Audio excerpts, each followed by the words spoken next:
Hi అండి, welcome to our channel Andhra ఆహారం. ఈరోజు చూపించబోయే రెసిపీ ఏంటంటే తెలగపిండి బీరకాయ ఎండ్రాయిలు చూపించబోతున్నామండి. ముందుగా బాండీ పెట్టుకొని బీరకాయలు, ఎండ్రాయిలు, అలాగే ఒక ఉల్లిపాయ, పచ్చిమిర్చి వేసుకొని ఉప్పు వేసుకోవాలి. 3 టేబుల్ స్పూన్లు ఉప్పు, 1 టేబుల్ స్పూన్ పసుపు, 3 టేబుల్ స్పూన్లు కారం వేసుకోవాలండి.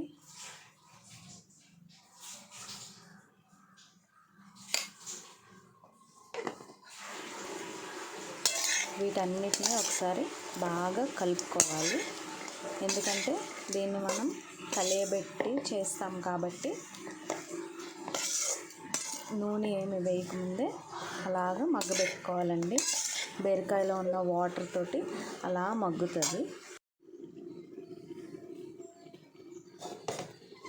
ఇలా మూత పెట్టుకొని కొద్దిసేపు మగ్గనిచ్చుకుంటే ఇట్లా వాటర్ అంతా బీరకాయల్లో నుంచి వచ్చే వాటర్ మొత్తం సెపరేట్ అయ్యి ఇలా ఉడుకుతుందండి. ఒకసారి మళ్ళీ కలుపుకొని ఇంకొంచెం మగ్గే వరకు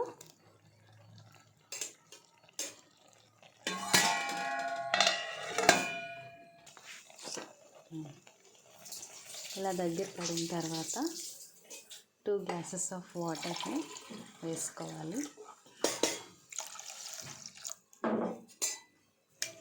2 గ్లాసెస్ ఆఫ్ వాటర్ని వేసుకొని బాగా తిరగబడే వాటర్ బాయిలింగ్ అయ్యే వరకు మనం ఉంచాలి. బీరకాయలు ఇలా చక్కగా ఉడికి ఆ వాటర్ క్వాంటిటీ ఇంతవరకు వచ్చిన తర్వాత వాటర్ ఉండగానే మనం తెలగపిండిని వేసుకోవాలండి. చక్కగా ఇలాగా అంతా చల్లుకుంటూ వేసుకుంటే ఉండలు కట్టకుండా చక్కగా స్మూత్గా బాగుంటుంది. అందుకనే మొత్తం చల్లుకుంటూ వేసుకోవాలి, ఒక్క దగ్గరే వేసుకోకూడదు. అంతా వేసుకున్న తర్వాత స్లోగా కలుపుకుంటూ తిప్పుకోవాలి. ఇలా మొత్తం నీట్గా చక్కగా వాటర్లో ఇంకిపోయే వరకు దాన్ని అలా తిప్పుతూ ఉంటే సిమ్లో పెట్టుకుని కలుపుకోవాలండి. అలా సిమ్లోనే ఉంచి కొద్దిసేపు మూత పెట్టి ఉంచితే అది ఆ వాటర్లో చక్కగా తెలగపిండి ఉడుకుతుంది.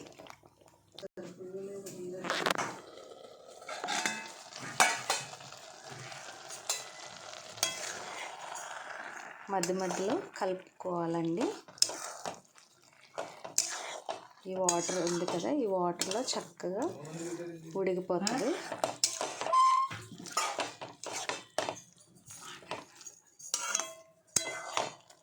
ఇలా చక్కగా ఇంకా ఈ వాటర్ అంతా కూడా బాగా డ్రై అయ్యే వరకు ఉంచుకోవాలి. వీడియోలో చూపిస్తున్న విధంగా ఇలాగా చక్కగా తెలగపిండి మొత్తం వాటర్లో మగ్గిపోయి ఇలా డ్రై అయ్యే వరకు ఒక్క చుక్క వాటర్ కూడా లేకుండా చక్కగా పొడి పొడిలాడేలాగా ఈరిల్లా పొడి పొడిలాడేలాగా మనం ఉంచుకోవాలండి. ఆ తర్వాత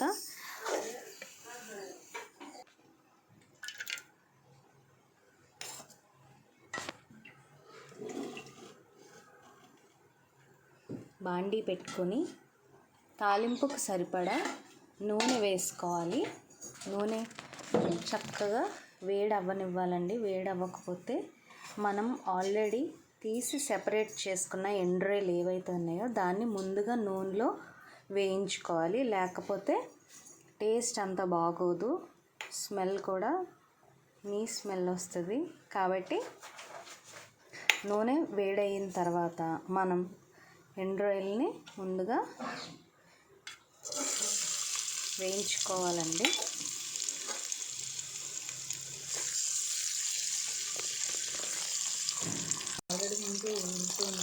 ఇలాగా చక్కగా వేయించుకోవాలండి. ఆల్రెడీ ఉడికిపోయినాయి కాబట్టి కొంచెం క్రిస్పీగా అయ్యే వరకు వేయించుకొని దాంట్లో పచ్చి శనగపప్పు వేసుకోవాలి. తాలింపుకు సరిపడా కొద్దిగా పొట్టు మినపప్పును వేసుకోవాలి. కొంచెం ఆవాలు,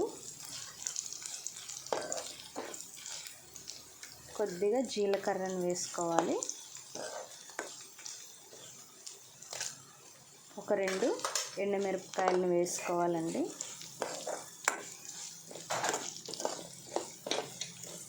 ఇవి చక్కగా దోరగా వేయించుకొని ఒక 10-12 వెల్లుల్లిపాయలని వేసుకోవాలండి.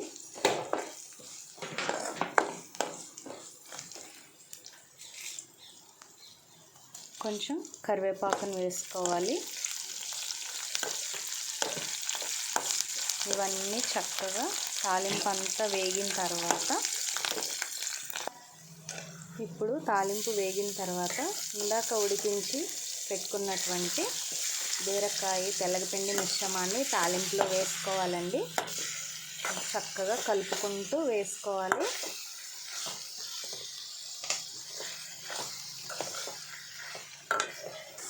వీడియోలో చూపిస్తున్న విధంగా ఇలాగా తాలింపు వేసుకుని చక్కగా కలుపుకొని పెట్టుకోవాలండి. అంతే, ఎంతో రుచికరమైనటువంటి బీరకాయ తెల్లగపిండి ఎండు రొయ్యలు కూర రెడీ.